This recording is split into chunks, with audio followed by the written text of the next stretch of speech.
Okay. तर doctor ह्युलेन काय करायचे की त्या पेशंट्सना समोर बोलवून फक्त ती फाईल बघून काहीतरी पुटपुटायचे शब्द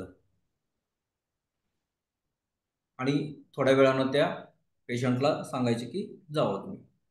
काही दिवस ही सेम प्रोसेस होती. पण काही दिवसानंतर लक्षात आलं की तिथली लोकांच्या स्वभावामध्ये भरपूर फरक पडलेला आहे. पेशंट चांगले रिकव्हर व्हायला लागलेत आणि त्यांचा अग्रेसिव्हनेस जो होता तो कमी व्हायला लागला आहे आणि त्यांची म्हणजे मानसिकता हळू स्थिर व्हायला लागलेली आहे. तर हे कशामुळे झालं? तर ह्युलेन डॉक्टर ह्युलेननी ही गोष्ट सांगितली की मी या गोष्टीला मी स्वतः जबाबदार धरलं. म्हणजे आज त्यांची जी काही मानसिकता असेल, जे काही त्यांची आज ही परिस्थिती आहे, त्यामुळे ते अग्रेसिव्ह झालेत किंवा त्यांच्याकडून जे गुन्हे घडले आहेत, त्या सगळ्या गोष्टीसाठी मी स्वतःला जबाबदार धरलं आणि मी ती जबाबदारी स्वीकारली आणि ब्रह्मांडानं ती माझी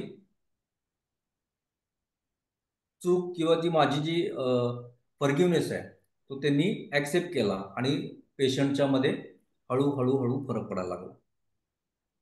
काल मी तुम्हाला एक सेशन सांगितलं होतं, की क्षमादान करा. एक हलकं छोटंसं आपण एक 5 मिनिटाचं मेडिटेशन घेतलं होतं. बरोबर आहे? तर ह्या सगळ्या गोष्टीसाठी डॉक्टर ह्युलेननी काय केलं, की मी जबाबदार आहे. म्हणून त्यांनी काय केलं, ती जबाबदारी स्वीकारली आणि ते व्हायब्रेशन्स युनिव्हर्सपर्यंत गेले आणि ते पेशंट हळू रिकव्हर होत गेले. तर ही जे पुटपुटत होते डॉक्टर जे काही शब्द पुटपुटायचे ती फाईल बघून, तर ती होती एक हवाईची एक अतिप्राचीन अशी प्रेयर होती, ज्याला आपण हो'ओपोनोपोनो प्रेयर म्हणतो.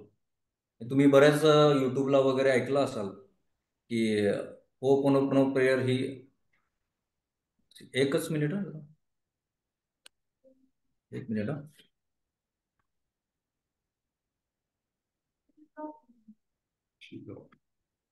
एकच मिनिट.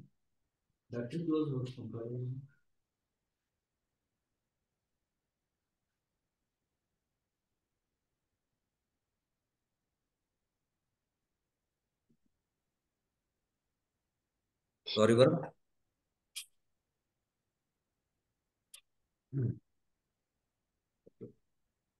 तर ह्युलेन जी काही प्रेयर करायचे, जे हो'ओपोनोपोनो प्रेयर, त्याला हो'ओपोनो प्रेयर ही प्रेयर म्हटली जाते. हुवाई लोकांची जी खूप अतिप्राचीन अशी ही प्रेयर आहे. तर ही प्रेयर नेमकी काय आहे ते बघून घेऊया आपण. डॉक्टर ह्युलेन हे जे काही तिथे जे शब्द उच्चारायचे, हे 4 वाक्य आहेत. काय आहेत ते? I am sorry, please forgive me, thank you, I love you. म्हणजे आज आपली जी काही परिस्थिती आहे, जी काही स्ट्रगलिंग लाईफ आहे, आज आपण जे काही प्रॉब्लेम फेस करतो डे टू डे लाईफमध्ये, ते रिलेशनशिप्स प्रॉब्लेम्स असू देत, व्यवसायामध्ये घाटा असू दे किंवा घरी काही हे असेल, जॉबमध्ये आपण जे काही प्रॉब्लेम फेस करतोय, मनी फ्लो सडनली स्टॉप झाला, बिझनेसमध्ये सडन लॉस आला. ह्या सगळ्या गोष्टी काय आहेत, की आपल्या कर्मामुळं ह्या सगळ्या गोष्टी होत असतात.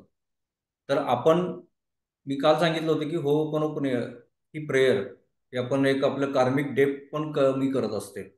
हे कशामुळं? आपण आपली चूक स्वीकारली म्हणून ब्रह्मांडानं आपल्याला क्षमा केली आणि ज्या आपल्याला योग्य अशा अपॉर्च्युनिटीज आपल्यापर्यंत पाठवायला मदत करतात. तर त्यातली पहिली आहे I am sorry. I am sorry कशाबद्दल? की माझ्या हातून काही चूक घडली असेल. आज मी ज्या गोष्टींना मी जो काही आज मी जी काही गोष्ट फेस करतोय, मी जे काही प्रॉब्लेम फेस करतोय, त्या सगळ्या गोष्टीचा जबाबदार कोण आहे? मी स्वतः आहे. बरोबर आहे.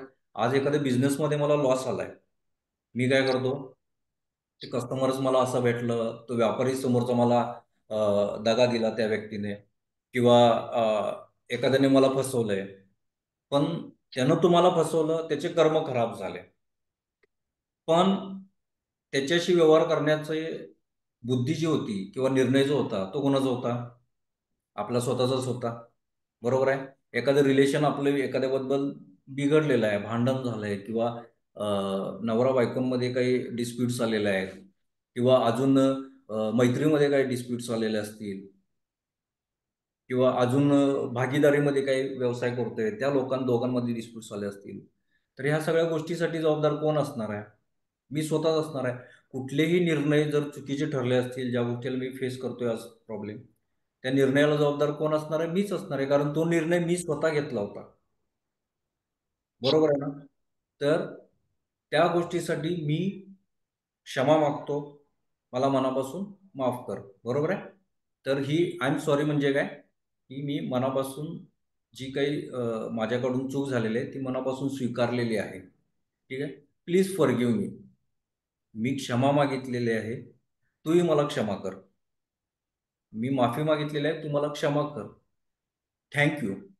तू मला क्षमा केलेस असं मी गृहीत धरलंय. युनिव्हर्सनी मला किंवा कुणीही असेल, मी काल जे तुम्हाला सांगितलं होतं, डोळे बंद करा, ती व्यक्ती समोर आणा किंवा अजून काही असतील, त्या व्यक्तीला तुम्ही समोर आणा, ती घटना समोर आणा आणि त्या घटनेला माफ करून टाका. आता मी माफ केले आणि तू मला सॉरी, प्लीज फॉरगिव्ह मी म्हणजे तू मला क्षमा केलेस यासाठी मी तुझे आभार मानतो. ठीक आहे? आय लव्ह यू आणि मनापासून माझं तुझ्यावर प्रेम आहे. हे 4 शब्द, हे 4 वाक्य जे आहेत, ते अतिशय प्रभावी आहेत. रोज सकाळी उठल्या-उठल्या हे 4 वाक्य डोळे बंद करून एक 2 मिनिटं जरी तुम्ही केलात, रात्री झोपताना, तर याचा प्रचंड प्रभाव पडतो आपल्या डेली लाईफमध्ये. तुमच्या लक्षात येईल की हळू-हळू लाईफमध्ये काही पॉझिटिव्ह चेंजेस यायला लागलेत. आपला ॲक्सेप्टन्स वाढलाय. कुठल्याही गोष्टीबद्दल आपण आता डिसिजन चांगले व्हायला लागलेत आपले. रिलेशन्स चांगले व्हायला लागलेत. मनी फ्लो वाढायला लागलेला आहे. का? कारण आपण हे मनापासून स्वीकारलेले आहेत आपल्या चुका. त्यामुळं आपलं कार्मिक जी बंधनं आहेत किंवा कर्म आहेत, ते हळू कुठेतरी कमी व्हायला लागतात, बॅलन्स व्हायला लागतात. म्हणून ओपनो प्रे ही अतिशय प्रभावी मानली जाते. आता ऑनलाईन बघितलं तर होओपोनोपोनो प्रेवरच फक्त असे सेशन्स घेतले जातात. जसे आपण 3 दिवस घेतो, 6 दिवस सेशन्स घेतात, तसे त्याच्यावर बूट कॅम्प्स वगैरे पण आहेत. म्हणजे इतकी प्रभावी अशी ही प्रे आहे आणि प्रत्येकानं आपल्या भिंतीवर ही लावली पाहिजे प्रे. रोज येता-जाता ती नजरेस पडली पाहिजे. रोज येता-जाता ती आपल्या तोंडून गेली पाहिजे. आणि सकाळी उठल्या-उठल्या पहिली प्रे करायची तर ही. ठीक आहे?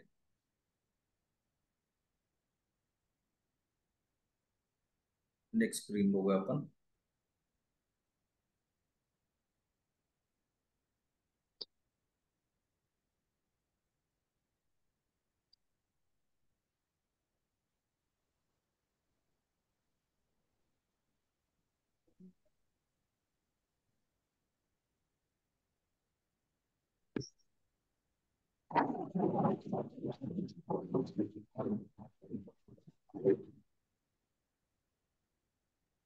सेवन चक्रास दिसते ना सर्वांना?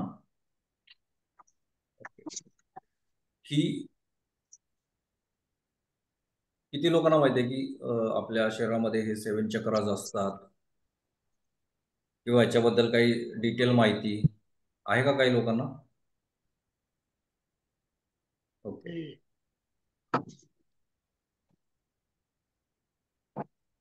हे आहेत 7 चक्रा. म्हणजे तुम्हाला दिसेल इथे ह्युमन बॉडी आहे. त्याच्यामध्ये 7 वेगवेगळ्या रंगाचे, वेगवेगळ्या आकाराचे असे काही चक्र आहेत.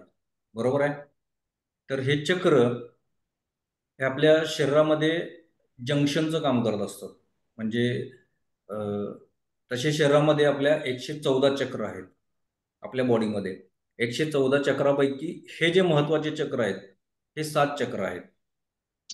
आता ह्या 7 चक्राचा जर तुम्ही स्कॅन केलात, एक्स-रे केलात, तर हे 7 चक्र तुम्हाला कुठेही त्या एक्स-रेमध्ये किंवा स्कॅनमध्ये दिसणार नाहीत तुम्हाला. हे जे आहेत, हे फक्त फील करायचे आहेत. जे दिलेले त्याचे ठिकाण आहेत त्या ठिकाणी. तर त्याला म्हणा काय बोलायला देऊन टाक आणि बघून घे. म्यूट करा कोण आहे ते. माईक म्यूट करा. हा, येऊयात आपण. तर पहिलं चक्र जे आहे ते मूलाधार चक्र आहे. मूलाधार चक्र इथे दिसते लाल रंगामध्ये आहे. त्याला थोडंसं स्पष्ट आहे, पण हे 4 पाकळ्या आहेत. बरोबर आहे. तर मूलाधार चक्र म्हणजे मूल आधार. मूल आधार म्हणजे काय, की आपल्या संसाराचं, पूर्ण आपल्या आयुष्याचं मूळ हे इथं आहे. हे कुठं आहे? ज्यावेळेस आपण मांडी घालून बसतो तेव्हा आपलं टेल बोन जे म्हणतो, जमिनीला टेकतं, त्या ठिकाणी हे मूलाधार चक्र आहे. आता मूलाधार चक्र काय काम करतं?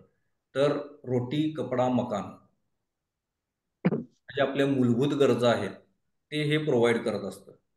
त्याच्यानंतर मूलाधार चक्र म्हणजे मंकी बोनपासनं खालचे जो पायापर्यंत सगळा भाग आहे, ऑर्थो म्हणजे शरीरात जे हाडाचे आजार असतील किंवा काय असतील, तर ते ह्याच्यामुळे उद्भवतात, कमी जास्त असल्यामुळे. ठीक आहे. दुसरा आहे तो स्वादिष्टान चक्र. त्याचा रंग आहे नारंगी. ठीक आहे. त्याला 1 2 3 6 पाकळ्या आहेत. हे येतं आपल्या बेंबीपासून 4 बोटं खाली. तर हे चक्र काय काम करतं? तर हे चक्र काम क्रिएशनचं काम आहे. म्हणजे उत्पत्तीचं काम हे करतं. म्हणजे परिवार वाढवणं किंवा ह्याच्यातल्या क्रिएशन, नवीन-नवीन क्रिएटिव्हिटीज, आपल्याला काही नवनवीन आयडियाज येणे, नवीन गोष्टीची सुरुवात होणे आपल्याकडून, नवीन-नवीन अपॉर्च्युनिटीज ग्रॅब करणं, हे या स्वादिष्टान चक्राचं काम आहे. ठीक आहे. त्याच्यानंतर तिसरं चक्र आहे मणिपूर चक्र. मणिपूर चक्र हे आपल्या छातीचा जो पिंजरा आहे, जिथे जॉईंट आहे, पोटापासून वर, तिथे हे मणिपूर चक्र असतं. याचा रंग आहे पिवळा. जसं सूर्याचं पिवळी छटा येते, तसा प्रखर असा हा तेजस्वी पिवळा रंग आहे. तर ह्याचं काम आहे लीडरशिप, लीडर क्वालिटीज. म्हणजे सॉरी, याच्यामध्ये भौतिक सुखांचं सगळं ह्या चक्रामध्ये लपलेलं आहे सगळ्या गोष्टी. म्हणजे आता आपल्याला यश, कीर्ती, पैसा सगळं ह्या चक्रापासून सुरुवात होते. ही 3 चक्र आहेत. ही भौतिक सुखाची चक्र आहेत. भौतिक सुख म्हणजे काय? आपल्याला आता गाडी हवा आहे, बंगला हवा आहे, चांगलं राहणीमान हवं आहे. बरोबर आहे? समाजामध्ये मोठं नाव आपल्याला पाहिजेल आहे. बिझनेस मोठा व्हायला पाहिजे, मोठे बँक बॅलन्स पाहिजेत, आपले ड्रीम सगळे कंप्लीट करायचे आहेत. तर हे 3 चक्र ह्या गोष्टीसाठी महत्त्वाचे मानले जातात. आता इथून पुढचं चक्र आहे, हा थोडा हिरवा रंगामध्ये येतोय. तो आहे हृदय चक्र. म्हणजे आपल्या हृदयाच्या बरोबर मधोमध साईडला मधोमध हे चक्र आहे. हे चक्र काय काम करतं? तर अंतःकरण म्हणतो ना आपण, ते अंतःकरण म्हणजे हे अंतःकरण म्हणजे इथं. तर दयाभाव, भावना हे इथं असतात सगळ्या. म्हणजे एखादी व्यक्ती अगदी काइंड असते, अगदी दयाळू असते, तर त्याचं हे चक्र जास्त ॲक्टिव्ह असतं. एखादी अगदी कठोर असते, तर त्याचं हे कमी ॲक्टिव्ह असतं. म्हणजे हे जर प्रॉपर बॅलन्स असेल, तरीही चांगलं जास्त बॅलन्स असेल किंवा कमी बॅलन्स असेल, तरीही बिघाड निर्माण होऊ शकतो. त्याच्यानंतरचं चक्र येतंय 5वा, ते आहे विशुद्ध चक्र. म्हणजे हे आपल्या गळ्याच्या या भागात हे विशुद्ध चक्र असतं. त्याचा आकाशी रंग आहे, आकाशी निळा रंग. ह्या चक्रामध्ये आपलं वक्तृत्व, आता एखादा बघा बोलण्यात प्रभावी असतो, म्हणजे जो एक 2 मिनिट जरी बोलला तर लोकांवर प्रभाव पडतो त्याचा. किंवा आपले भारताचे पंतप्रधान मोदी, काहीही प्रिपरेशन नसताना ते बोलायला सुरू करतात. म्हणजे वक्तृत्व ज्यांचं स्ट्रॉंग असेल, त्यांनी समजून जावं की त्यांचं विशुद्ध चक्र हे खूप स्ट्रॉंग आहे. 6वं चक्र येतंय आज्ञाचक्र. आज्ञाचक्र हे आपल्या 2 भुवयांच्या मध्ये आणि ह्या कानाच्या लाईनमध्ये, म्हणजे आपण सेंटरला बघतो ते. त्याचा ॲक्चुअली रॉयल ब्लू कलर आहे. तो रॉयल ब्लूमध्ये इमॅजिन करायचा असतो. ह्याच्यामध्ये ज्ञानाचा भंडार आहे सगळं. ब्रह्मज्ञान म्हणतो आपण. त्रिकालदर्शी एखादा म्हणजे तिन्ही काळ बघू शकतो. हे ह्या आज्ञाचक्राच्या जागृत होण्यामध्ये. शेवटचं चक्र आहे वरचं हे आहे सहस्त्रार चक्र.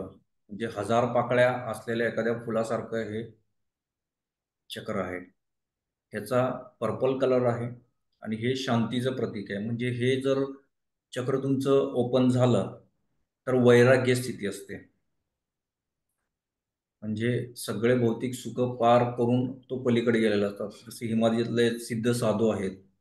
म्हणजे हा अ, भौतिक सुखाच्या पलीकडे आहे आणि मानवी जन्माच्या देखील पलीकडे असं आपण म्हणू शकतो. म्हणजे एक वैराग्य स्थिती, शून्य भावना. ठीक आहे. तर आत्ता आपल्याला काय केलं जातं? भौतिक सुख आपल्याला हवेत. आता इथं प्रत्येकजण काही ना काहीतरी अडचणी आहेत म्हणून जॉईन झालेला आहे. बरोबर आहे. काहीला घरी प्रॉब्लेम असतील, काहींना प्रगतीचं सॉरी बिझनेसमध्ये काही ग्रोथ हवी असेल, मनी फ्लो काही थांबलेला आहे. तर ह्या सगळ्या गोष्टीसाठी ही 3 चक्र कारणीभूत आहेत. इथून वरची जी चक्र आहेत ही सगळी अध्यात्मातली चक्र आहेत. म्हणजे इथून सुरुवात ते इथपर्यंत जाण्याचा प्रवास हा खडतर आहे. रेकीमध्ये काय केलं जातं, तर तुमचे हे चक्र ॲक्टिव्ह केले जातात. जागृत म्हणत नाही मी, ॲक्टिव्ह केले जातात. तर रेकी लेव्हल 1 मध्ये पहिले हे 4 चक्र हे फक्त सक्रिय केले जातात तुमचे, चार्ज केले जातात. आणि रेकी लेव्हल 2 पासून हे 7ही चक्र तुमचे ओपन केले जातात, ज्याच्यामध्ये तुमचा ट्रिमेंडस ग्रोथ होईल. आता रेकी लेव्हल 1 मध्ये आपण काय करणार आहोत, पहिले 4 चक्र ओपन करणार आहोत, जेणेकरून जी ऊर्जा आहे ब्रह्मांडातली, ही आपल्या सहस्त्रार चक्रातून 7 चक्र भेदत पुन्हा अनाहत चक्रामध्ये येणार आहे आणि तिथून मग आपल्या हातामध्ये फ्लो होणार आहे. ठीक आहे. तर रेकी लेवल 1 मध्ये आपण आता पहिली 4 चक्र जागृत करणार आहोत आणि रेकी लेवल 2 पासून हे सगळे चक्र जागृत केले जातात. रेकी लेवल 1 मध्ये आता कुठलेही सिम्बॉल नसतात. आता आपण फक्त काय करणार आहोत, स्वतःसाठी, स्वतःच्या आरोग्यासाठी आपण एक एनर्जीचा एक प्रॅक्टिकल करणार आहोत आता. तुमच्या लक्षात येईल थोड्या वेळात की रेकी म्हणजे नेमकी काय आहे, ती कशी फ्लो होणार आपल्या हातामधून. तर चक्राबद्दल कळालं तुम्हाला सगळे नेमके? तर थोडक्यात आपण थोडे थोडे प्रॉब्लेम्स बघूया. म्हणजे नेमके काय होऊ शकतं. मूलाधार चक्र हे पण मुलाचे धारचक्र जर बिघडलेलं असेल तर आपल्याला ऑर्थो म्हणजे हाडांचे विकार, हाडं ठिसूळ होणे, हाडं दुखणे, ह्या सगळ्या अडचणींना त्रास होऊ शकतो. म्हणजे ह्या सगळ्या अडचणी आपल्याला उद्भवू शकतात. त्यानंतर स्वादिष्टान चक्रामध्ये संतती प्रॉब्लेम येऊ शकतात. क्रिएटिव्हिटी आपली कमी होणे, म्हणजेच काय की आपण स्वादिष्टान चक्र आपलं वीक आहे. त्यानंतर मणिपूर चक्र म्हणजे पैशाचा फ्लो कमी झाला आहे, बिझनेसमध्ये जास्त ग्रोथ नाही आहे आपली. त्यानंतर काय म्हणू आपण, समाजात पतप्रतिष्ठा जराशी कमी झालेली आहे. म्हणावं तितका मानसन्मान आपल्याला नाही आहे. बरोबर आहे ना? बघताय आज आपण अ, मोठमोठे व्यापारी, नेते लोकं हे सगळं हे काही करत नाहीत का? तर ह्या सगळ्या गोष्टी त्यांनी मॉडॅलिटीज शिकलेल्या आहेत. पूर्वीचे राजे लोक पण हे काय करायचे, हे 7 चक्र जागृत केलेले आहेत त्यांनी. ह्या रेकी ही अतिप्राचीन काळापासून चालत आलेली आहे आपल्याकडे. तर त्यावेळेला अ, फक्त साधू संत वापरत नव्हते, तर तिथले त्या काळातले जे रुलिंग जे किंग्ज होते, राजा होते, ते लोक पण ह्या मॉडेलिटी शिकून होते. पण आता जर ते पब्लिकली झालं किंवा म्हणजे प्रत्येकाला जर ते शिकवलं, तर मग त्यांच्यासाठी काम कोण करणार? गुलाम पण कोणीतरी पाहिजेत, सैन्यात पण कोणीतरी पाहिजेत. आज आज पण बघितलं तर जेवढे रुलिंग लीडर्स आहेत आपल्या इंडियामध्ये किंवा ओव्हरऑल वर्ल्डमध्ये, जे पॉलिटिशियन्स असतील किंवा फिल्म इंडस्ट्रीमध्ये असतील, कुठलेही सेलिब्रिटीज असतील, त्या सगळ्यांना रेकीबद्दल माहीत नाही असं वाटतं का तुम्हाला? आपल्या हिरोईन हेमा मालिनी ह्या स्वतः रेकी ग्रँड मास्टर आहेत. म्हणजे त्या अजूनही त्या प्रॅक्टिसमध्ये आहेत. त्या अजूनही रेकी स्वतःला करतात, प्रॅक्टिकली करतात त्या सगळ्या गोष्टी. तर रेकी ही अ, आरोग्यासाठीच नाही, तर आपल्या डे टू डे लाईफमध्ये प्रत्येक गोष्टीसाठी उपयोगी पडते. ठीक आहे? तर पुढचा हा हृदयचक्र. हृदयचक्र मी मगाशीच सांगितलं. थोडंसं इम्बॅलन्स झालं, तर भावना अतिशय एकतर अतिशय भावनिक होणे किंवा अतिशय कठोर होणे, ह्या सगळ्या गोष्टी याच्यामध्ये होऊ शकतात. त्यानंतर हृदयाची, लिव्हरची म्हणजे त्या भागातले जे काही ऑर्गन्स असतात, हे प्रत्येक चक्र काय करत असतं, त्या भागातल्या ऑर्गन्सला इन्फ्लुअन्स करत असतं किंवा ॲक्टिव्ह ठेवत असतं. म्हणजेच काय की नुसतं चक्र बिघडलं म्हणजे माझं हे बिघडलं असं नाही आहे. तर माझं त्याच्यामध्ये वक्तृत्व बिघडलं असं नव्हे किंवा अ, माझी प्रगती थांबली असं नाही. तर त्या आजूबाजूचे जे ऑर्गन्स आहेत, त्या भागामधले, तर ते देखील इफेक्ट करतात. हे चक्र त्या भागामध्ये इफेक्ट करत असतात. मग जर मला आता समजा, मला जर हाडाचा प्रॉब्लेम आला, माझे हाडं ठिसूळ झालेत, माझे हातपाय दुखतायत, टाचा दुखतायत, तर मी काय करेन, की मूलाधार चक्रावर ध्यान लावेन. मूलाधार चक्राला मी रेकी देईन आणि ते काही दिवसांमध्ये ते बरं करेल. ठीक आहे? तर हे प्रत्येक चक्र काय करत असतात, की त्या भागातल्या ऑर्गन्सला इफेक्ट करत असतात आणि रिकव्हर देखील करत असतात. थ्रोट चक्रामध्ये थायरॉइडचे इश्यूज असतील किंवा अजून काही स्वराची यंत्रणेचं असतील, आवाजामध्ये वगैरे प्रभावीपणा आणणे, हे हे थ्रोट चक्र काम करत असते. आज्ञाचक्रामध्ये अ, मेंदूचा भाग आहे. थ्रोट चक्रामध्ये जबडा सुद्धा येतो. दातांचे वगैरे काही विकार असतील, तर ते सुद्धा थ्रोट चक्रामध्येच इफेक्टिव्ह असतात. अ, आज्ञाचक्र. आज्ञाचक्र म्हणजे डोळ्यापासूनचा वरचा भाग, हा सगळा आज्ञाचक्रामध्ये प्रभावी असतो. मेंदू असेल किंवा पिनी पिनियल ग्लँड्स, पिट्युटरी ग्लँड्स, ह्या सगळ्या या आज्ञाचक्राच्या रुलिंगमध्ये येतात. आणि सहस्त्रार चक्र, हे तर आपण म्हणतो लहानपणी बघा, अ, बाळाचं टाळू इथं पोकळ असतो. बरोबर आहे का? तर ते कशासाठी असतं? तर इथूनच प्राणशक्ती आपल्या शरीरात आलेली असते. हा सहस्त्रार चक्राचा भाग आहे. हा जो दिसतो, हा सहस्त्रार चक्राचा भाग आहे. तो बाळाचा टाळू जो ओपन असतो, ते म्हणजे सहस्त्रार चक्र तिथं स्थिर आहे आणि तिथून आपण ब्रह्मांडीय ऊर्जा किंवा ब्रह्मांडातली जे काही शक्ती असतील, ते आपण इथूनच रिसीव्ह करत असतो आपल्या बॉडीमध्ये. तर हा भाग काय आहे? हा सहस्त्रार चक्राचा भाग आहे आणि इथं फक्त तर शांतता असते. ठीक आहे? आता ह्या 7 चक्राचे आपण बीज मंत्र पण आहेत काही. आता मी मगाशी म्हटलं, की माझं मूलाधार चक्र जर बिघडलं, तर मी काय करेन, अ, माझे हाडाचे प्रॉब्लेम सुरू होतील मला. बरोबर आहे? तर मला मग ते आता बरे करायचे असतील, तर 2 प्रकार आहेत. ठीक आहे? पहिली तर रेकी शिकली पाहिजे. ठीक आहे? आणि दुसरं आहे ते बीज मंत्र आहेत. पण बीज मंत्र हे कसे आहेत, की व्यवस्थित त्याचा उच्चार झाला, तर त्याचा परिणाम तुम्हाला जाणवणार आहे. तर हे प्रत्येक चक्राचे बीज मंत्र आहेत. ते बीज मंत्र काय आहेत आपण बघूया. मूलाधार चक्राचं बीज मंत्र आहे लम.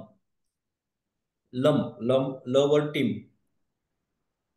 ज्यावेळेस मी लम हा शब्द उच्चारतोय, तर ते व्हायब्रेट झाले पाहिजेत आणि ते व्हायब्रेशन आपल्या मूलाधार चक्रापर्यंत गेलं पाहिजे. हे बीज मंत्र आहेत. हे फार पूर्वी दिलेले आहेत बीज मंत्र. तुम्ही उच्चारून जरी बघितला, तर ते फक्त तुम्हाला त्याच चक्रावर जाणवेल. ज्या चक्राचं बीजमंत्र आहे, ते फक्त तुम्हाला त्याच चक्रावर जाणवेल. ना वरच्या चक्रावर जाणवेल, ना खालच्या चक्रावर जाणवेल. तर इतके प्रभावी बीजमंत्र आहेत. दुसरं आहे वम. स्वाधिष्ठान चक्राचा बीजमंत्र आहे वम. वम. उच्चारून बघितलं तर तुम्हाला जाणवेल की स्वाधिष्ठान चक्र म्हणजे आपल्या नाभीपासून 4 बोटं खाली आपल्याला व्हायब्रेशन जाणवायला लागलेत. मग आता माझे स्वादिष्टान चक्राशी रिलेटेड जे काही प्रॉब्लेम्स असतील, किडनी असेल अथवा प्रेग्नन्सी प्रॉब्लेम असतील किंवा अ, काही असेल, बेबी कन्सीव्ह करायचे प्रॉब्लेम्स असतील, तर हे स्वादिष्टान चक्राशी रिलेटेड आहे. मला काय केलं पाहिजे? हे चक्र बॅलन्स केलं पाहिजे. तर बॅलन्स करण्यासाठी मी काय करणार आहे? वम हा बीज मंत्र जितका सस्टेन करता येईल तितकं केला तर अजून प्रभावी जाणवते. तिसरा आहे मणिपूर चक्र. ह्याचा आहे रम. र वर टिंब. रम. हे फील करायचंय की माझं मणिपूर चक्र म्हणजे माझ्या पिंजऱ्याच्या जिथं जॉईंट आहे, छातीचा पिंजरा जिथं जॉईंट आहे, तिथं हे चक्र आहे आणि तिथं मला व्हायब्रेशन जाणवायला हे फील करायचं. म्हणजे काय होते, त्या आजूबाजूचे जे भाग जे प्रभावी झालेले आहेत ते कुठेतरी प्रॉपर बॅलन्स होतात आणि ते चक्र देखील बॅलन्स होते. ठीक आहे. चौथं चक्र आहे हृदय चक्र. याचा बीज मंत्र आहे यम. य वर टीम. जेव्हा मी उच्चारतोय यम, पूर्ण दीर्घ श्वास घ्यायचा पोटामध्ये आणि ते जितकं इथं इथून जेवढं येईल थोडीशी हनुवटी वर केलं तर अजून तुमचं फ्लुएन्सी वाढते, व्हायब्रेशन्स वाढतात. तुम्हाला इथं फील झाला पाहिजे. ठीक आहे. पाचवा जो आहे हा थ्रोट चक्र आहे. थ्रोट चक्राचा बीज मंत्र आहे हम. ह वर टिंब. हम. हम मध्ये थोडीशी हवा भरून जर बाहेर फेकलात हम, तर ते अजून जास्त व्हायब्रेशन्स वाढतात आणि खूप फास्ट इफेक्ट येतो. म्हणजे सिंगर लोकांना हे केलं तर अतिशय प्रभावी. आवाजामध्ये फ्लुएन्सी वाढते, रेंज देखील वाढते. मी स्वतः हा प्रयोग करतोय, हमचा उच्चार करतोय. सिंगिंगमध्ये रेंज वाढवायची आहे, एक फ्लुएन्सी यायची, आवाजात गोडवा पाहिजेल आहे मला. थायरॉइडवाल्यांना पण याच्यामध्ये खूप जास्त फायदा होतो. दातांचे काही, जबड्याचे काही प्रॉब्लेम्स असतील त्याच्यामध्ये हम ह्या बीजमंत्राचा फायदा होतो. त्यानंतर हा जो आहे आज्ञाचक्र, उम आहे. म्हणजे जसं ओमला एक हे आहे, तो न करता फक्त उवर टिंब आहे. उम असा उच्चार आहे त्याचा. पण हा उच्चार आत्तापर्यंतचे माझे सगळे व्हायब्रेशन कुठे जात होते? गळ्यापासून खालच्या ह्याच्यात. पण आता हा आज्ञाचक्र हा कुठे आहे? माझ्या दोन भुवयाच्या मध्ये आहे. आता मला व्हायब्रेशन इथं गेलं पाहिजे. तर ते व्हायब्रेशन नेझल इफेक्ट्स म्हणजे नाकापासून तिथे गेलं पाहिजे. जसं की दात आपण आवळले किंवा तोंड बंद ठेवलं तर आपल्या इथे व्हायब्रेशन जाणवायला लागतील. तर त्याचा उच्चार अ, उ आणि म. ओमचा ऍक्च्युअल उच्चार उ म असाच आहे. ओम आपण डायरेक्ट उच्चारतो.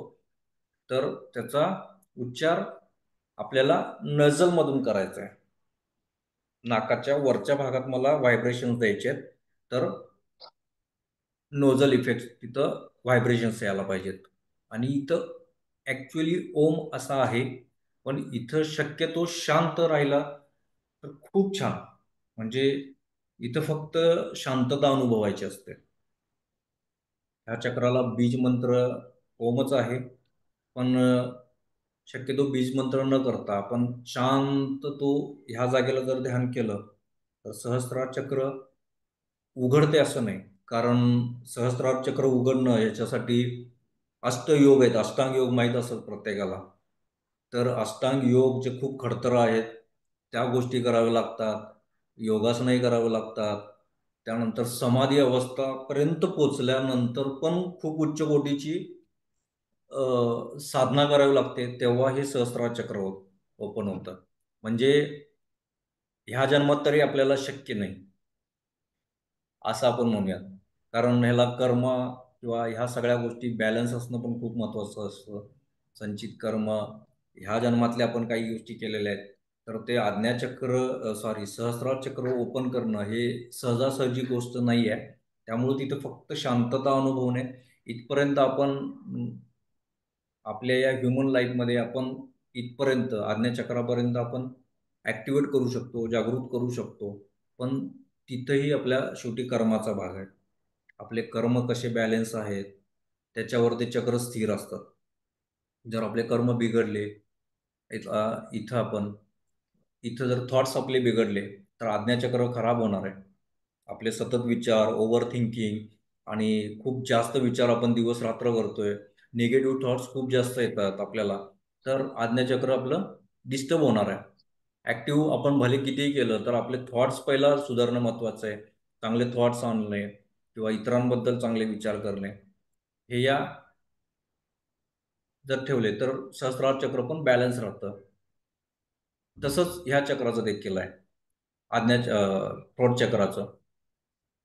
विशुद्ध चक्राबद्दल आपलं सतत आता एखाद्या लोक बघतात की अ, एखाद्याबद्दल वाईट बोलणं, एखाद्याबद्दल चर्चा सतत करणे, गॉसिप्स करणे एखाद्याबद्दल, एखाद्याची टिंगल-टवाळी अतिशय जास्त करणे, एखाद्याला शिव्या-शाप देणे, ह्या गोष्टींनी पण हे चक्र बिघडतं, इम्बॅलन्स होतं. मग साहजिक आहे, वाचा बिघडली, वाणी बिघडली, सगळ्याच गोष्टी बिघडल्या. ह्याच्यामध्ये सुद्धा द्वेष भावना, राग येणे, ह्या जर गोष्टी आपण सतत करायला लागलो, तर हे चक्र बिघडतं. म्हणजे आपल्याला अध्यात्माला अडथळा आणणारे ह्या सगळ्या गोष्टी इथून पुढं आपल्याला त्याग करावे लागतात. म्हणजे आपले काय कर्म चांगले करणे, कर्म बॅलन्स करणे, त्याच्यानंतर इथून पुढचा प्रवास हा अतिशय चांगला होतो. इथपर्यंत लक्षात आलं तुम्हाला? काही विचारायचं आहे? काही शंका आहेत चक्राबद्दल किंवा रिलेटेड ह्याच्याशी रिलेटेड काही तुम्हाला प्रॉब्लेम जाणवतात का तुमच्या लाईफमध्ये? कुणाला बाबा की हां, माझा पैशाचा फ्लोच येत नाही आहे किंवा माझं जॉइंट पेन आहे, ऑर्थो प्रॉब्लेम आहे. साधारण किती वेळ केलं पाहिजे हा मंत्र उच्चारण? प्रत्येक चक्रासाठी 3 मिनिटाचा हे असतं. आता मी सुद्धा नेक्स्ट वीक चालू करणार आहे बीज मंत्र, जे सकाळी 6 ते 7 असेल. साधारण तुम्हाला अर्धा तासाचा पिरियड आहे ह्या चक्रा मेडिटेशनचा. तर ते कसं करायचं हे आपण लाईव्ह 21 दिवस करणार आहोत. ठीक आहे. माझ्याकडे 20च्या वर स्टुडंट्सचे ॲडमिशन झाले, तर ते मी चालू करणार आहे आत्ता. आणि ह्याचा कमालीचा फायदा आहे तुम्हाला. म्हणजे आयुष्यामध्ये तुमच्या लक्षात येईल की अ, आता हळूहळू सगळ्या गोष्टी बॅलन्स होत चालल्यात. जसं मी अ, काही म्हणजे आत्तापर्यंतचे जे आपल्याला काही डे टू डे लाईफमध्ये प्रॉब्लेम्स येत असतील, तर त्या गोष्टी हळू आता त्याची कुठेतरी फ्रिक्वेन्सी कमी होत आलेले आहे. ठीक आहे. बॅलन्सही राहतात, आरोग्यही चांगलं राहतं. तर हे मी ज्यावेळेस चालू करेन त्यावेळी ग्रुपमध्ये तुम्हाला नक्की शेअर करेन. ठीक आहे. चला आता नेक्स्ट याच्याकडे वळूया. ओके. ऑरा. किती लोकांना माहिती आहे ऑरा म्हणजे काय? ऐकलं असेल बरं की याचा ऑरा खूप स्ट्रॉंग आहे बाबा, याचा ऑरा खूप भारी आहे. किती लोकांना माहिती आहे? काय माहिती आहे याच्याबद्दल? नाही. कोणालाच नाही माहिती? ठीक आहे. इथं बघू शकता तुम्ही ऑरा म्हणजे, सॉरी, हा ऑरा. तर हा मानवी शरीर आहे, ह्याच्या बाजूनी काही लेयर्स आहेत कलर्सचे. बरोबर आहे? ऑरा म्हणजे काय? तर आभामंडल, मराठीत ज्याला आपण आभामंडल म्हणतो. आणि इंग्लिशमध्ये किंवा सायंटिफिक भाषेत बघायचं म्हटलं तर इलेक्ट्रोमॅग्नेटिक फील्ड म्हणजेच काय ऑरा. आता हा ऑरा म्हणजे काय? तर बऱ्याच वेळा आपण साधू संतांचे फोटो बघतो. देवी देवतांचे फोटो आपल्या घरामध्ये असतीलच. बरोबर आहे? त्यांच्या पाठीमागे एक गोल्डन कलरचं डोक्याच्या मागे एक वलय दिसतंय. बरोबर आहे ना? प्रखर असतं म्हणजे तेजस्वी असं एक वलय आहे. ते काय आहे? तर ते म्हणजेच ऑरा आहे. बरोबर आहे? तर ऑरा हा प्रत्येक गोष्टीला आहे. असंच नाही की ह्युमन बॉडी मी इथे दाखवल्या, तर ह्युमनसाठीच ऑरा आहे असं नाही आहे. तर प्रत्येक गोष्टीला ऑरा आहे. माझा हा लॅपटॉप आहे, ह्या लॅपटॉपला ऑरा आहे. माझ्या या घराला ऑरा आहे. बरोबर आहे? रस्ता जो आपण ज्या रस्त्यावरून ये-जा करतो, त्या रस्त्याला ऑरा आहे. प्राण्यांना ऑरा आहे. माझे डेली जे गॅजेट्स मी यूज करतो, इलेक्ट्रॉनिक वस्तू, प्रत्येकाला ऑरा आहे. ऑरा म्हणजेच काय? तर एक एनर्जी फॉर्म आहे तो. तर तुम्हाला तो इतकं तर माहीत असेल की प्रत्येक गोष्ट ही एनर्जीने बनलेलं आहे. अख्खं ब्रह्मांड हे एनर्जीनं बनलेलं आहे. प्रत्येक गोष्टीत एनर्जी आहे. मग ही एनर्जी काय आहे की फक्त सॉलिड फॉर्ममध्ये आहे. जसं माझ्याकडे हा मोबाईल आहे. हा मोबाईल म्हणजे काय आहे की एनर्जीच आहे, पण एका सॉलिड फॉर्ममध्ये एनर्जी आहे. याला देखील ऑरा आहे. आता तुम्ही बघत असाल की बरेच वर्ष म्हणजे आजपर्यंत जे एकमेकांना भेटलेले नाही आहेत ते भेटल्यावर 10 मिनिटात अगदी पक्के होऊन जातात, एकमेकांबरोबर मैत्री होऊन जाते. किंवा लव्ह ॲट फर्स्ट साईट म्हणतो आपण, बघितला क्षणी मी प्रेमात पडले. तर हे काय आहे की ते म्हणजे एकमेकांचे ऑरा त्यांना मॅच झाले. बरोबर आहे. हे काय झालं, एकमेकांचे ऑरा त्यांना मॅच झाले. जेव्हा एकमेकांचे विचार मिळतात, एकमेकांची मैत्री घट्ट होते, एकमेकांचे रिलेशन बॉन्ड होतं. तर ते कशामुळे होतात की एकमेकांचे ऑरा हे एकमेकांना मॅच झालेले असतात. त्यामुळं पटकन मैत्री जमून जाते, पटकन तो माणूस अपील होतो आपल्याला. बरोबर आहे का? तर हे काम काय आहे ऑराचं. आता बऱ्याच ठिकाणी असं पण होतं बघा की एखादा माणूस बघितला की आपण लगेच युटर्न घेतो. अरे नको बाबा, त्याला भेटायलाच नको मला.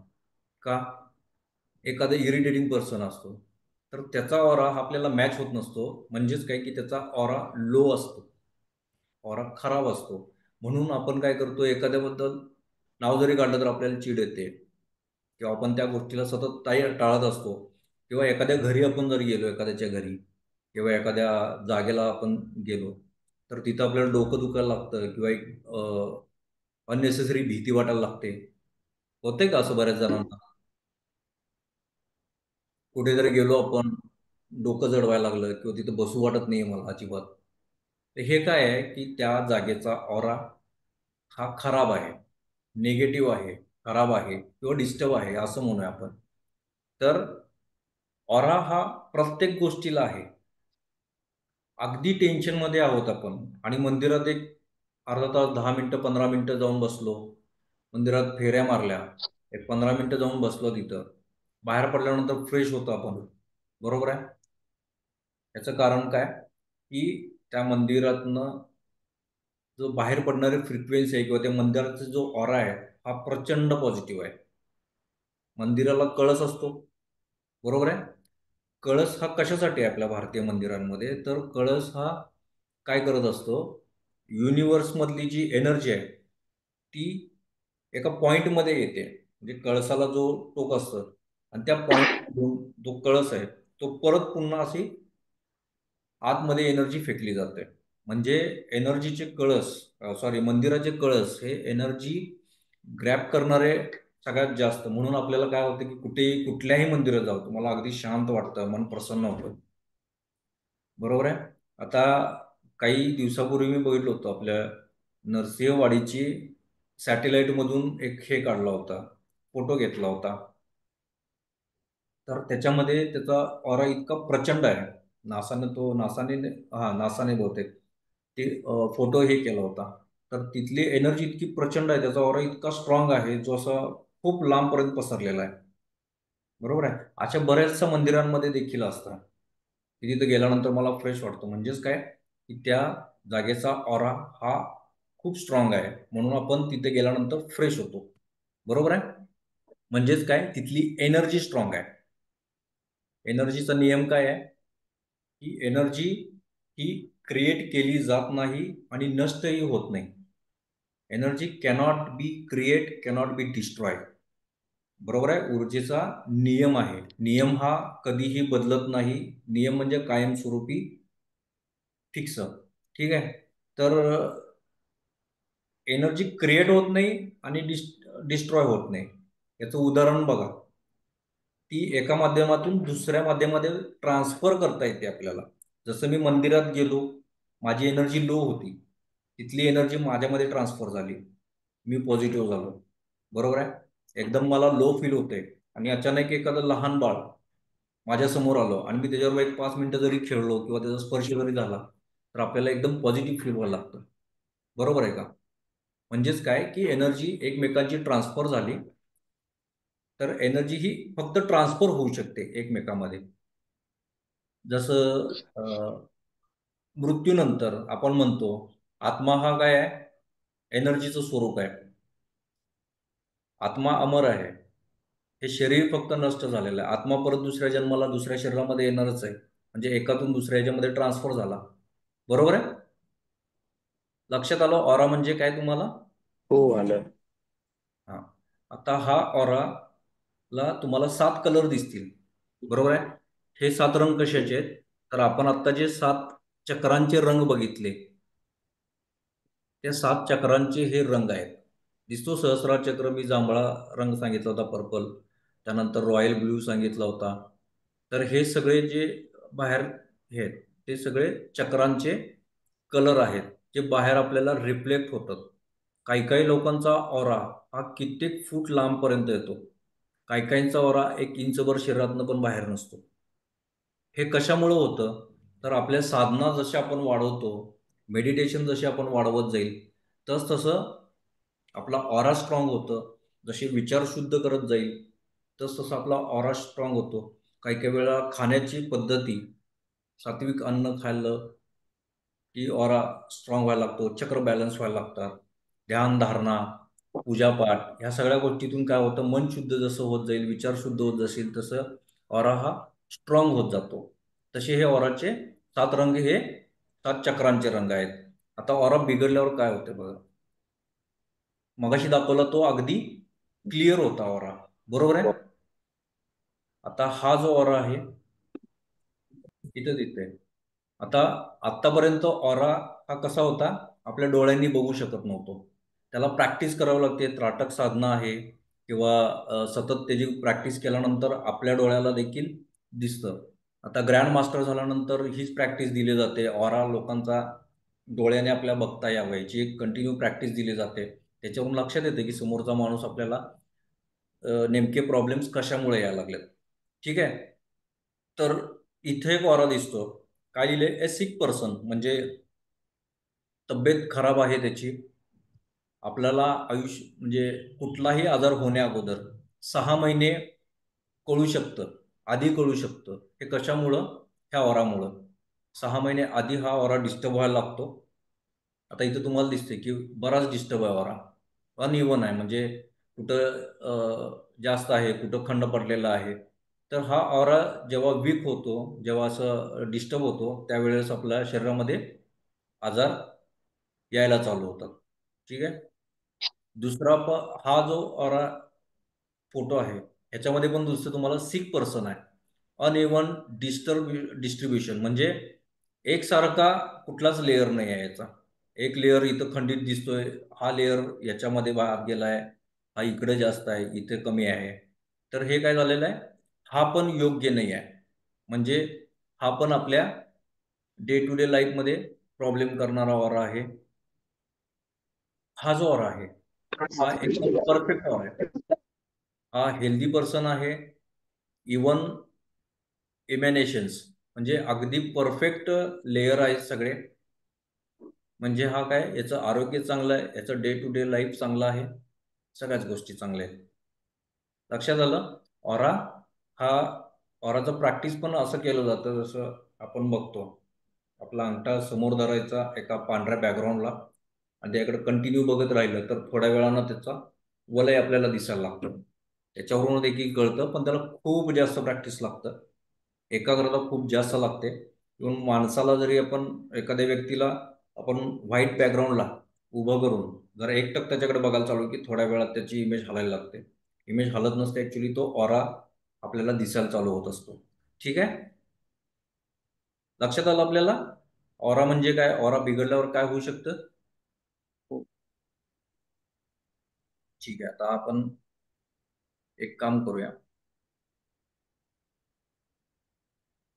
तर रेकी रेकी रेकी एवढं झालं, बरोबर आहे. एक 5 मिनिटाचा, आपण 2 मिनिटाचा प्रॅक्टिकल करूया. एनर्जी नेमकी आपल्याला कशी फील होते हे आपण बघायला जाऊ. ठीक आहे. चला, दीर्घ श्वास घ्या.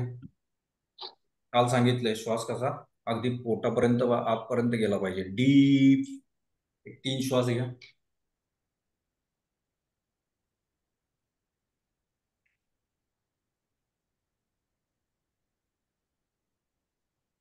ठीक आहे. आता आपले हात रब करा,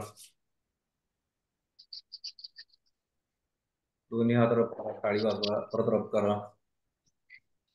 प्रमोद सर हात रब करा.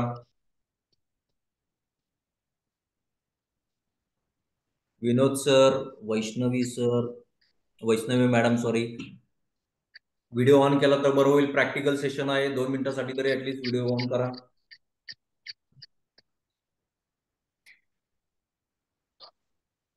प्रमोद सर, प्रमोद सर ध्यानात गेले का? ठीक आहे, डोळे उघडा.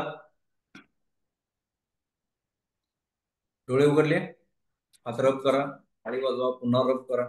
आणि आता हात काय करायचे? जवळ, लांब, जवळ, दूर, जवळ, दूर. आणि पूर्ण माझं लक्ष काय, दोन्ही तळ हातांमध्ये जे काही सेन्सेशन होते त्याकडे माझं संपूर्ण लक्ष आहे.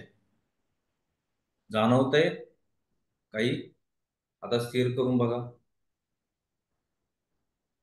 पुन्हा घ्या. एक दोन्ही हातांच्या मध्ये दबाव जाणवतोय, मॅग्नेटिक फील्ड असल्यासारखं जाणवतंय, एकमेकांकडे खेचतंय, दूर फेकते. स्थिर करा. बघा थोडा हलवून, आतमध्ये काहीतरी आहे आपल्या दोन्ही हातांमध्ये, जाणवायला लागलं. हीच ती ऊर्जा आहे ज्याच्या साहाय्याने आपण आपल्या डे टू डे लाईफमध्ये सगळे चॅलेंजेस, प्रॉब्लेम नाही म्हणूयात आपण, सगळे चॅलेंजेस आपण रिकवर करणार आहोत किंवा करेक्शन करणार आहोत. आलं लक्षात? आता फक्त आपण 2 मिनिटाच्या सेशन मध्ये तुम्हाला कोणाकोणाला फील झालं सांगा, मेसेज करा मला चॅट बॉक्स मध्ये, कोणाकोणाला फील झाला.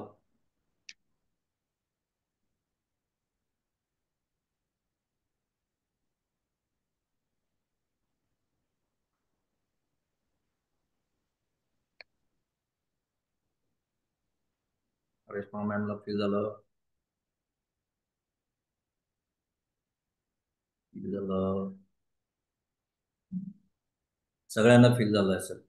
ठीक आहे.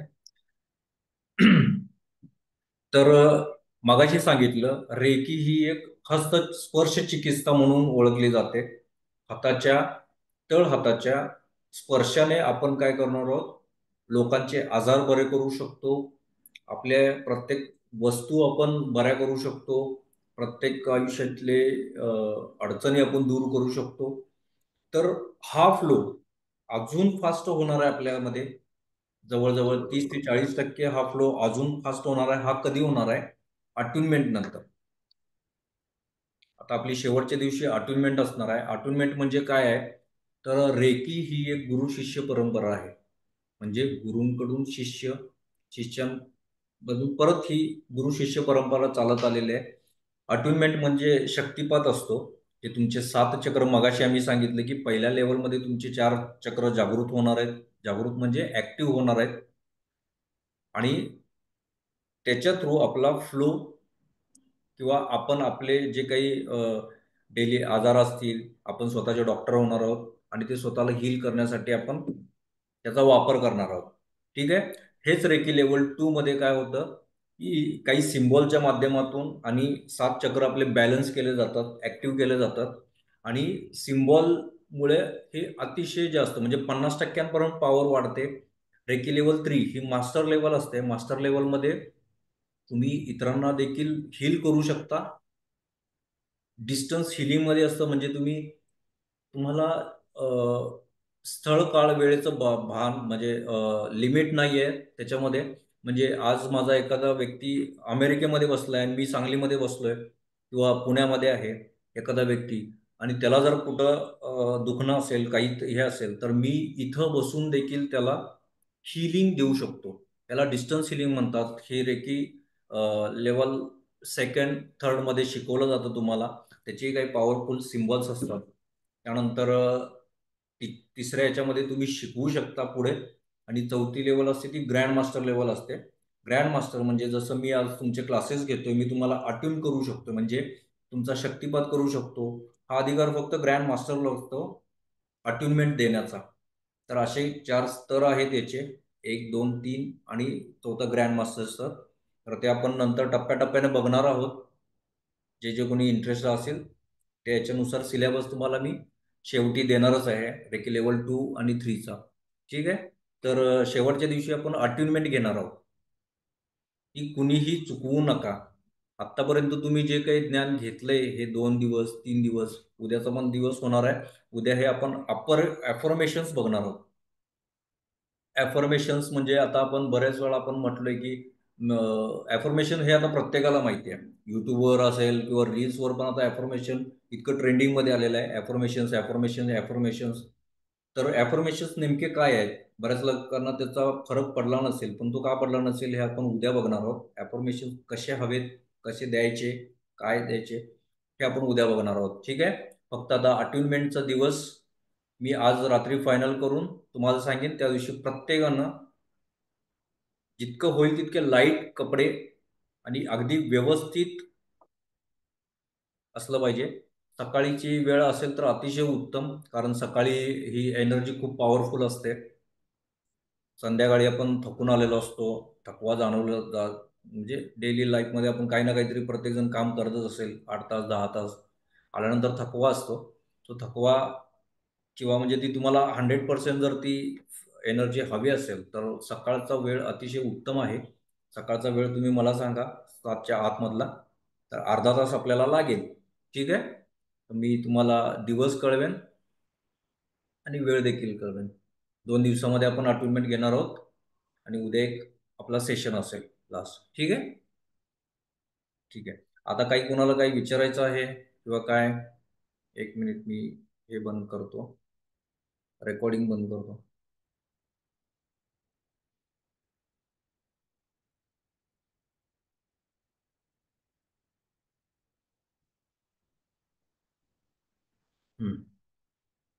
आतापर्यंत झालेल्या गोष्टीमध्ये काही कोणाला शंका वगैरे काय आहेत? बोला, बिंदास बोला. इथंच बोललं पाहिजे. नंतर परत मग अरे मला हे विचारायचं होतं, मी कसं विचारू सगळ्यांसमोर, असं काही नाही ना. डाऊट्स असतील काही क्लिअर करून घ्या. सचिन सर, काही नाही, काय डाऊट नाही. वैष्णवी मॅडम, रेश्मा मॅडम, विनोद सर, चालेल. मग आजचा सेशन आपण इथे थांबवत आहोत. उद्या अफर्मेशन्स कसे असावेत, काय असावेत, ह्या सगळ्या गोष्टीचा अभ्यास करणार आहोत आपण. ठीक आहे. आणि अटुनमेंट नंतर तुम्हाला लक्षात येईल की रेकी नेमकी कशी वर्क करणार आहे आणि ते काही 24 पॉईंट्स आहेत ते आपण त्यावेळेस सांगणार आहोत. ते तुम्ही 21 दिवस कंपल्सरी करायचे. 21 दिवसानंतर तुम्ही स्वतः तुमचे डॉक्टर असणार आहात. एक दिवस जरी चुकला तर स्वतःहून तो नियम बांधून घ्या, मी परत 21 दिवस त्या दिवसापासून सुरू करेन, जेणेकरून तुमचा एकही दिवस चुकणार नाही. 21 दिवस हे पूर्ण तुम्ही केल्यानंतर तुम्हाला लक्षात येईल की तुमच्या बॉडीमधले जे काही निगेटिव्ह ब्लॉकेजेस होते, जे काही डार्क एनर्जीज असतील, काही असतील, ते सगळे क्लिअर झालेले आहेत. जेणेकरून तुम्ही नेक्स्ट लेवलला तुमचा एनर्जी फ्लो अतिशय फ्लॉलेस होऊन जाईल, म्हणजे एकदम सुपिरियर होऊन जाईल सगळ्या गोष्टी आणि तुझा ग्रोथ खूप फास्ट होऊन जाईल तुमची. ठीक आहे. चला, पण सेशन इथंच थांबूया. अवधूत चिंतन श्री गुरुदेव दत्त.